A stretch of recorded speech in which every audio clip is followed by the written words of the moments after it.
No? I can hear that. Yeah. I can hear that coming through. The backbeat when pushing the 2 and 4, was that to compensate for in the jazz, the swing eras, the ding ding a ding ding a ding ding, where the hi hat usually carries yeah, the 2 but and the 4. hi hat would do the backbeat. Yeah, that was the backbeat. That's more in jazz.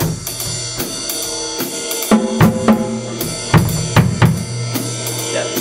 But look, you know how I got a lot of work after Little Richard came out of show business? When Richard was coming out of show business, we going into the 7-day Adventist world. And Sam Cooke took the band over. He was going from the spiritual world to the pop field, But a lot of drummers didn't want to play a backbeat. You understand? They didn't want to play a back. They said it was too simple. And what they would do, even when they played it on it, they do it like that. But I would just ring that sucker out, this beat on it real loud, Now you gotta remember, the sophistication they have nowadays and everything, they didn't have all those microphones on drums those days. When you played the Apollo Theater, or you played the Brooklyn Paramount, or you played the Harvard Theater, them big theaters, you have to produce. You have to make that sound. And sometimes you will lose the tempo a little bit, or you rush the tempo, but you hear echo sound back like that. You too young to remember that, those days, But they only would have one, even at the theater days, they only have one microphone in front of the drums. This one, but now they got the snare, floor tone, bass tone, everything, mics, saxophone, So a person don't really have to play loud nowadays. Because everything, when they do the sound check and all, and I hate sound checks. I don't like sound checks. But I know you got to get the thing right, get the sound right and everything. But sound check those days, man, the curtain is closed, especially big theater days, so a big auditorium you play, the sound check, you go up there, the guy, run the scale, and I would tune my drum to piano to C. You know about tuning drums to C? Oh, yeah. All that stuff, No, actually I didn't. Tell me, what's the importance of tuning the drums to C? A jazz musician told me about that a long time ago. Matter of fact, Earl Palmer. You heard Earl Palmer? Oh yeah. Earl Palmer. He told me. He's from New Orleans, right? Yeah, he died. Something. That was my mentor, Earl Palmer. He played on a lot of Little Richard songs too and stuff like. But they were studio musicians. But they were too old to go out there on the road talking about Little Richard and his upsetters. They were too old because those guys were going to school under the GI Bill. And they would gig at night, and they would do sessions. But A&M Studio, J&M Studio, they got so, you could fool some of the people some of the time, but they were playing, they played on Richard session, they played on Smiley Little session, they played on Fat Domino session, they played Shirley session, they played on a lot of sessions.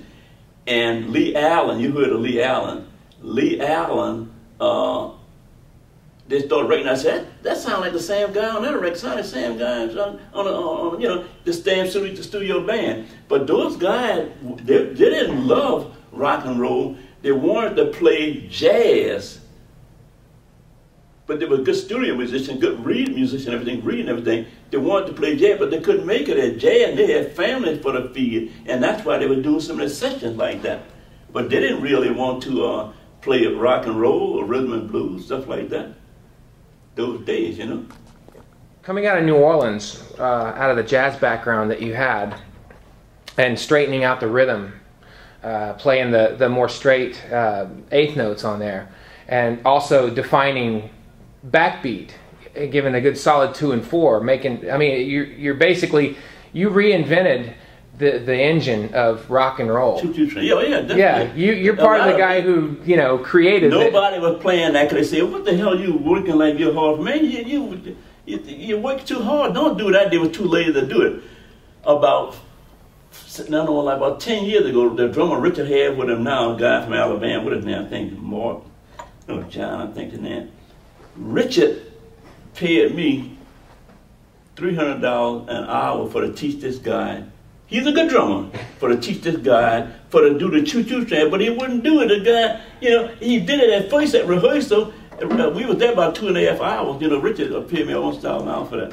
But this like a good golly. He was playing good golly, not like that. He was playing good golly, miss.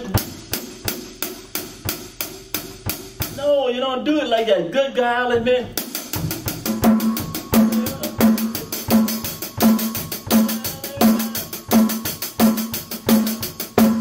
get tired. And how can you get tired of something that you created?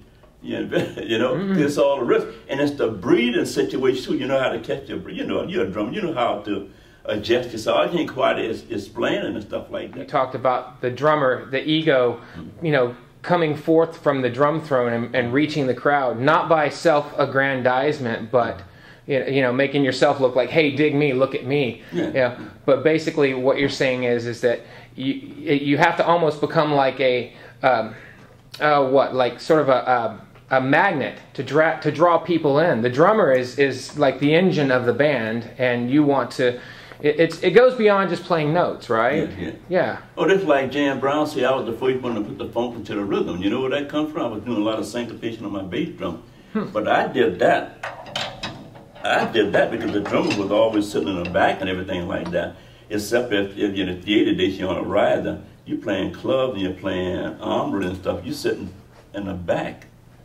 You understand? You're sitting in the back, and you got these big, tall, electronic bass guys and the tenor players in front of you and stuff like that.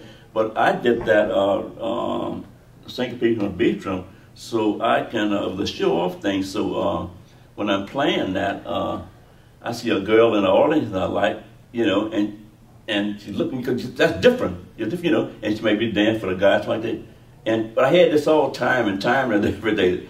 So I'm playing the thing, like that, you know. I say, I want to see that bitch come to the background. You know, I would tell the girl in the audience like that. I want to see that intermission, boom, and that worked for me a lot.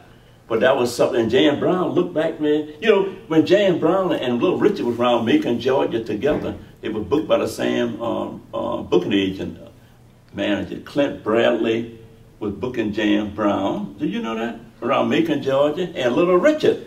They were the hottest thing around Macon, Georgia, man.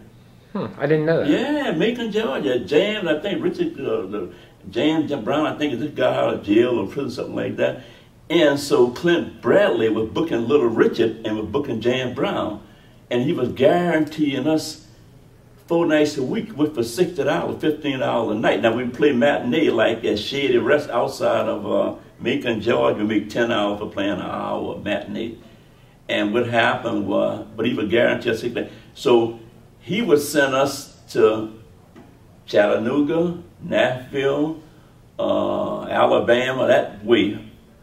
And send more down south, and he's saying send John Brown, Augusta, Georgia, maybe South Carolina. He was separator. But that was the same booking agent. Now when Richard came out here to do the screen test, he had deposited, Clint Bradley had deposited about 12 days. He had already received the deposit. He didn't want to leave the deposit, so he didn't book Jan Brown on his dates. So he put Jan Brown on Little Richard's date so he can collect the deposit while Richard was out here in California getting the screen test. Oh, okay. Yeah, and so that's how I got a chance to play with Jan Brown. But Jan Brown, Little Richard's picture was on a play card, and Richard's a good-looking guy. And Jan Brown, a little short dude and everything, I don't look, I said, yeah, that's right. And they introduced Jan Brown. Here comes Little Richard, like say real fast, the MC, you know. And Jan Brown come in and was doing some of Richard's tunes and stuff like that. And that's how I played about 12 days for Jan Brown. But I used to moonlight with Jan Brown when we didn't have no gigs, like on a Monday and Tuesday, because we used to work Thursday, Friday, and Saturday. Thursday, Friday, Saturday, Sunday. And but on Monday and Tuesday, I used to moonlight with Jan Brown around Macon, Georgia, the VFW clubs, the Elk Club, and stuff like that. And we would, you know, and that's how I got a chance to play with him. Interesting. Yeah.